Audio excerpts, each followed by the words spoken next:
yes, you can look fine on the outside and yes, you can look normal, but actually behind the scenes and personally and privately, domestically, you can be struggling.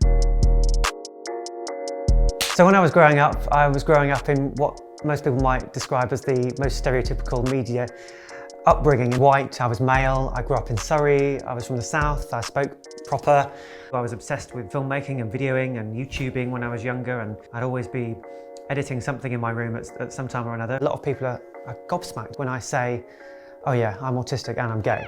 So neurodiversity is a difference in brain function. That includes conditions such as autism and ADHD, dyslexia, dyspraxia. It's something I'm really passionate about because we all talk about how diversity is important, but having people who think differently is really, really important. It's something that I can really see the benefits in, and actually it's happened in contracts before where I've spotted something that's a bit out of the box and a bit different that people have gone, oh, right, okay, let's try that.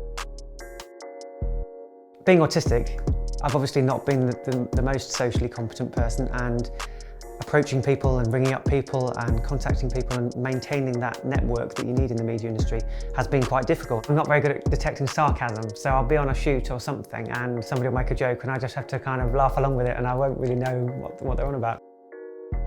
Yes, you can look fine on the outside and yes, you can look normal, but actually behind the scenes and personally and privately, domestically, you can be struggling.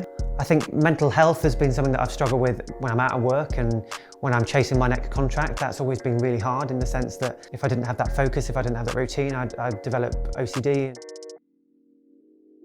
I think there needs to be more neurodiverse production personnel and on-screen talent, and I think it would really benefit the industry to have a bigger spectrum of humanity.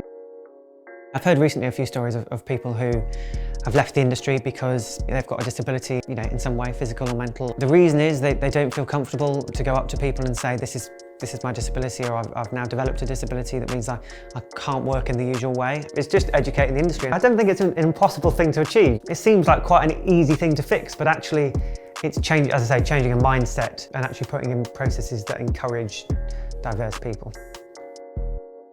Recently I set up something called the Neurodiverse Media Community, which is a Facebook group. The idea is it's a safe place for people to be able to talk about issues in the media, being neurodiverse and how that might affect them. I was somebody who just sat in my bedroom for so many years and not seeing any friends or having any friends, and I just edited away and just messed around on my computer experimenting for years. And it could have been that I never got out of that situation and that I just sat in my bedroom editing and living a somewhat lonely life. And I'm lucky in the sense that I've got out and I'm now in the industry. But I guarantee you there's so many more people that will be sat at home writing scripts or cutting films or taking photographs or something, that just because they don't have the social skills they can't get into the industry. And that's the problem.